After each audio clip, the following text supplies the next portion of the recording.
पिछले हफ्ते का क्लोजिंग था 18,513 और कल ख़त्म हुआ हफ्ता निफ्टी क्लोज किया 18,696, मोटा मोटी 183 पॉइंट ऊपर। निफ्टी ये हफ्ते में नया हाई क्रिएट किया और नियमित रूप से क्रिएट करते हुए गया। बुल मार्केट बहुत विचित्र चीज़ है। चलिए इस बुल मार्केट का व्याख्या करेंगे। तो शुरू करते हैं आने वाले हफ्ते का मार्केट व्यू।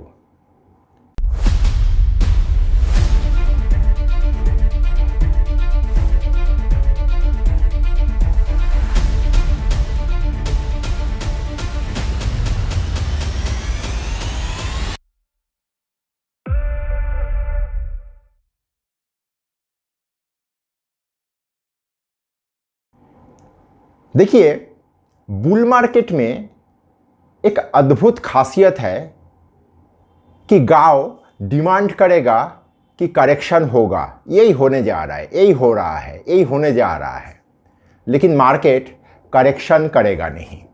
और करेगा भी तो मार्केट 1, 1.5, 2, 3 दिन के लिए करेक्ट करेगा और वो करेक्शन किसी का कुछ फ़ायदे में आएगा नहीं। जैसे कल फ्राइडे मार्केट नीचे रहा, इनफैक्ट गुरुवार भी मार्केट ऊपर खुल के नीचे ही बंद किया, मतलब ब्लैक कैंडल फॉर्म हुआ। तो कायदे से देखा जाए हम लोग ऊपर से 2 दिन करेक्ट कर लिए। मार्केट हम लोग चार्ट में जब जाएंगे इसको व्याख्या डिटेल में करेंगे। मार्केट में ये जो बुल मार्केट में रनिंग करेक्शन हो रहा है, यहाँ पे आप लोग निफ्टी में कुछ समझ ही नहीं पाओगे। सेक्टोरियल रोटेशन के माध्यम से एक बाजार में अद्भुत प्रकार का खेला होता जाएगा। जैसे गुरुवार शुक्रवार को मार्केट थियोरिटिकली करेक्ट किया, लेकिन ब्रॉडर मार्केट में एक बार हालचाल क्या है, आप अगर स्क्रीन के सामने रहा या किसी सॉफ्टवेयर के सामने बैठा रहा तो उसको भली भांति समझ में आ गया होगा। पिछले हफ्ते का मार्केट व्यू देते समय मैं आप लोगों को कुछ सेक्टर रेकमेंड किया था, जैसे सीमेंट, आईटी, शुगर और इंजीनियरिंग। ये 4 सेक्टर स्पेसिफिकली आप लोगों को मैंने बोला था। और पूरा हफ्ता आप अगर देखेंगे तो ये 4 सेक्टर में मतलब भोकाल मच गया। लेकिन अगले हफ्ते हो सकता है कि ये सेक्टरों में कुछ खास हलचल ना हो, अगर हो भी कुछ एक शेयर में हो सकता है। लेकिन सेक्टोरियल रोटेशन समझाने के लिए ये एकदम क्लासिक उदाहरण हो सकता है। इसका अर्थ क्या होगा? इसका अर्थ क्या हम लोग ये निकाले कि ये सब सेक्टर में खेला ख़त्म हो गया? ऐसा होता है क्या 1, 1.5 दिन का खेला? तो रुक रुक के बाजार में एक सेक्टर को थोड़ा विश्राम दिया जाएगा, दूसरे खिलाड़ी को खिलाया जाएगा, इस तरीके से चलता जाएगा। इस हफ्ता जो हम लोग शुरू करने जा रहे हैं सोमवार से, इस हफ्ते में मुझे ऐसा लग रहा है केमिकल, हम लोगों का केमिकल इंडेक्स में हम लोग एक ब्रेकआउट देख पा रहे हैं। तो इस हफ्ता केमिकल में बहुत कुछ हो सकता है। हम लोगों का टेक्सटाइल में ब्रेकआउट देख पा रहे हैं, हम लोग रियल एस्टेट में ब्रेकआउट देख पा रहे हैं, इंफ्रा में ब्रेकआउट देख पा रहे हैं। तो आने वाले हफ्ते के लिए केमिकल, टेक्सटाइल, रियल एस्टेट और इंफ्रा, इन 4 सेक्टर लाइमलाइट में रह सकता है, ऐसा हम लोगों का मानना है। अब सवाल आता है कि केमिकल में हम लोग किस विशेष शेयरों के ऊपर नज़र रखें। जैसे केमिकल में अगर हम लोग नज़र रखेंगे, एस्ट्रल में नज़र रखेंगे, एसआरएफ में नज़र रखेंगे, अतुल में नज़र रखेंगे, यूपीएल में नज़र रखेंगे। ये 4 शेयर केमिकल सेक्टर से हम लोगों ने चुने हैं। टेक्सटाइल में रूपा, अंबिका कॉटन, वेल्सपेन और सीआरएम सिल्क, ये 4 सेक्टर में कुछ अच्छा मूव होने का संभावना दिखाई दे रहा है। रियल एस्टेट में डीएलएफ एक बड़ा ब्रेकआउट के सामने खड़ा हुआ है, तो एक बहुत बड़ा कुछ डीएलएफ में ब्रेकआउट हम लोग आने वाले हफ्ते में देख पाएंगे।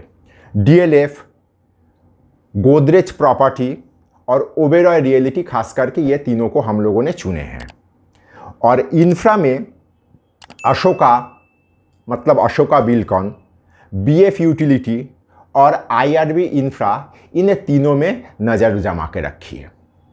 जो लोग लोगे एंजॉय करेंगे, जो लोग नहीं लोगे साइडलाइन के बाहर खड़ा रह के मार्केट में इन सब शेयरों का बढ़ना घटना एंजॉय करिए। जैसे हम लोग वर्ल्ड कप फुटबॉल को रात जाग के एंजॉय कर रहे हैं। हम लोग तो फुटबॉल में कुछ कर नहीं पाते हैं, हम लोग बाहर का देशों का खेला देख के एंजॉय कर रहे हैं, उस तरह से एंजॉय करिए।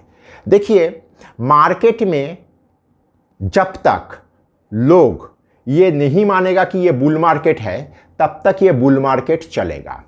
बाजार में दो प्रकार का लोगों का समावेश है। एक ये मानने के लिए कदापि तैयार नहीं है कि ये एक हम लोग एक स्ट्रॉन्ग बुल मार्केट के अंदर से जा रहे हैं, और एक ये मान रहा है कि काफ़ी बढ़ गया है, एक करेक्शन होगा।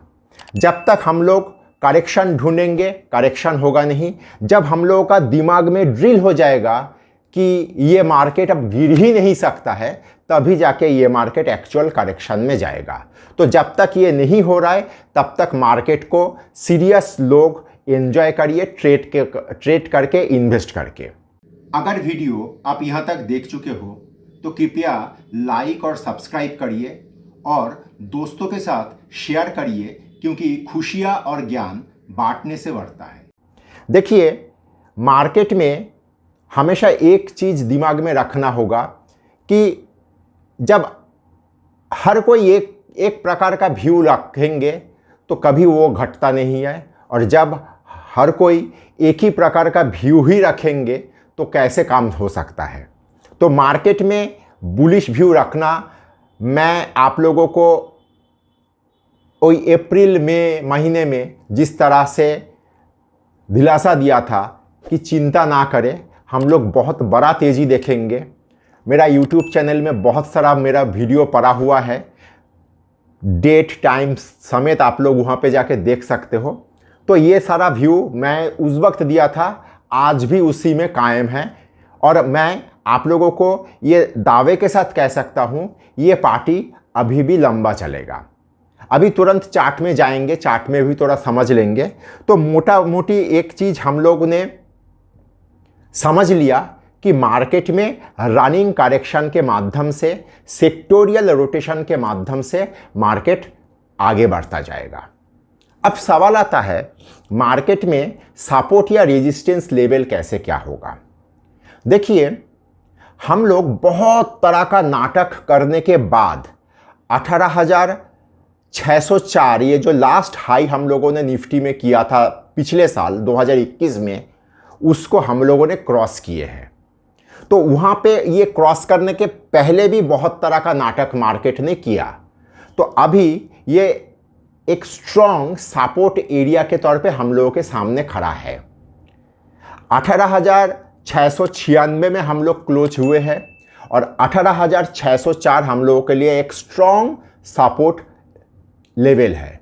उसके नीचे 18,350, और इसके ऊपर हम लोग अगर रेजिस्टेंस ढूंढने जाए तो फिबोनाची एक्सटेंशन के माध्यम से एक रेजिस्टेंस लेवल निकलता है, वो है 18,919। तो ऊपर एक रेजिस्टेंस लेवल, नीचे दो सपोर्ट लेवल, ये दोनों को मद्देनज़र रखते हुए अपना सारा चीज़ तैयार करिए। दोबारा बोल रहा हूँ, निफ्टी में रनिंग करेक्शन हो सकता है। सिर्फ आप हम लोग जिस एडवांस स्टेज में मार्केट में पहुँच चुके हैं, निफ्टी शायद क्लियर पिक्चर कभी कभी आप लोगों को ना भी दिखाए। ब्रॉडर मार्केट में stock specific sector oriented trade में या इन्वेस्टमेंट में थोड़ा रुचि बनाइए। तो चलिए एक बार चार्ट को भी देख लिया जाए। देखिए, ये हम लोगों का निफ्टी का चार्ट है। हम लोग पिछले हफ्ते इसी चार्ट में ये योलो लाइन को लेके हम लोगों ने चर्चा किया था कि ये हम लोगों के सामने ये योलो लाइन एक रेजिस्टेंस लाइन है। और मैंने उस चर्चा में ये भी कहा था आप लोगों को कि हम लोग ये हफ्ते में नया हाई क्रिएट करेंगे, और हम लोगों ने नया हाई क्रिएट किया। अब ये योलो लाइन हम लोगों के लिए एक सपोर्ट लाइन बन गया, और उसके नीचे वाला जो लाल लाइन आप लोग देख पा रहे हो 18,350, ये हम लोगों के लिए दूसरा एक स्ट्रॉन्ग सपोर्ट लाइन के तौर पे रह रहा है। देखिए, जब तक कहीं पे से ग्लोबली कहीं से कोई ख़राब खबर ना आए, तब तक हम लोग इसको कहा जाता है इन गियर स्टेज। हम लोग इस तरह का तेज़ी बरकरार रखेंगे सेक्टरियल रोटेशन के माध्यम से। अब सवाल आता है, मैं यहाँ पे ऊपर ये नया एक लेवल कहाँ से निकाला? इसको मैं एक काम करता हूँ, डिलीट कर देता हूँ। देखिए, यहाँ पे फिबोनाची आप लोग रिट्रेसमेंट लेवल देख पा रहे हो। लास्ट हम लोगों ने जो एक मार्केट में जो एक फॉल देखा था, इस फॉल को मैं फिबोनाची रिट्रेसमेंट लेवल के माध्यम से एक प्लॉट कर रहा हूँ।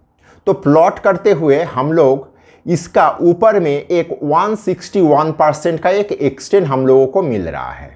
तो इसी लेवल को हम लोगों ने अगर यहाँ पे प्लॉट कर देते हैं,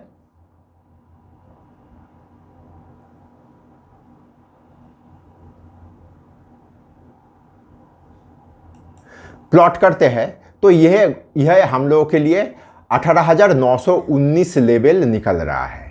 हालांकि फिबोनाची एक्सटेंशन में उसके ऊपर वाला भी एक लेवल निकल रहा है, लेकिन अभी उसको लेके ज़्यादा सोच विचार करने का आवश्यकता नहीं है। लेकिन एक बार सिर्फ सुनने के लिए सुन लीजिए, ये लेवल हम लोगों का आ रहा है 20,235। अभी इसको लेके माथा में ज़्यादा प्रेशर ना ले, ये लेवल जब आएगा तब हम लोग इसको लेके चर्चा करेंगे। अब देखिए, इस चार्ट को मैं एक बार डेली चार्ट में ले जा रहा हूँ। डेली चार्ट में जैसे ही मैं इसको लेके जा रहा हूँ, डेली चार्ट को गौर से देखिए। मार्केट यहाँ पे जहाँ से एक्चुअली मार्केट मेन पिकअप लिया, यहाँ पे देखिए 2 दिन का करेक्शन। आप माउस मूवमेंट के माध्यम से चीज़ को समझने का कोशिश करिए। यहाँ पे 2 दिन का करेक्शन, यहाँ पे 3 दिन का करेक्शन, यहाँ पे 1 दिन, यहाँ पे 1 दिन, यहाँ पे गुरुवार और शुक्रवार का करेक्शन। मार्केट में 2-3 दिन का करेक्शन ही होगा, और वहाँ से मार्केट सेक्टर चेंज कर करके ऊपर चलेगा। कभी बैंक लीड करेगा, कभी बैंक में private, specifically private bank lead करेगा, कभी पीएसयू बैंक लीड करेगा, कभी आईटी के ऊपर रिस्पॉन्सिबिलिटी चला जाएगा। तो इस तरह का चीज़ होता रहेगा और इस तरह का चीज़ होगा। किसी दिन अगर ये सब सेक्टर नहीं भी चला, तो सिर्फ एक अकेला रिलायंस ही, सचिन तेंदुलकर ही मैच को निकाल के लेके जाएगा। तो इस तरह का चीज़ होता रहेगा। मार्केट हम लोग अच्छी जगह पे है। मार्केट में तेज़ी करना चाहिए। तेज़ी अब नहीं करेंगे तो कब करेंगे? लेकिन मैं हमेशा आप लोगों को एक बात कहता हूँ, सावधानी के साथ काम करिए, स्टॉप लॉस लगा के काम करिए। हम लोग जीवन में इसका चलते बहुत कुछ खोए हैं। हम लोग आंखों के सामने तेज़ी के मार्केट में पूरा भरा एक स्टॉक एक्सचेंज को साफ होते हुए देखे थे। तो सावधानी में काम करना कभी कभी ज़रूरत है। अगर व्यक्तिगत जीवन में हम लोग लाइफ इंश्योरेंस लेते हैं, गाड़ी का इंश्योरेंस करते हैं, तो ट्रेड में भी स्टॉप लॉस लगा के काम करना, इन्वेस्टमेंट में भी स्टॉप लॉस लगा के काम करना उचित है। 2-3 दिन का करेक्शन हो सकता है और गाड़ी दूसरे तरह से निकल ही जाएगा। तो मार्केट मोटा मोटी ये व्यू लेके आगे काम करिए। हैप्पी ट्रेडिंग, काम करिए, बिंदास काम करिए। बुलिश मार्केट में हो, बुल मार्केट को एंजॉय करो। धन्यवाद। नमस्कार, मैं विपुल और अर्थशास्त्र में आप सबका स्वागत है। अगर आप लोगों को टेक्निकल का एनालिसिस, सॉफ्टवेयर, डेटा संबंधित किसी भी जानकारी का आवश्यकता है, तो आप स्क्रीन में दिए हुए इस नंबर पे हम लोगों के साथ संपर्क कर सकते हो। हम लोगों का 20 साल का अनुभवों का फ़ायदा उठाइए।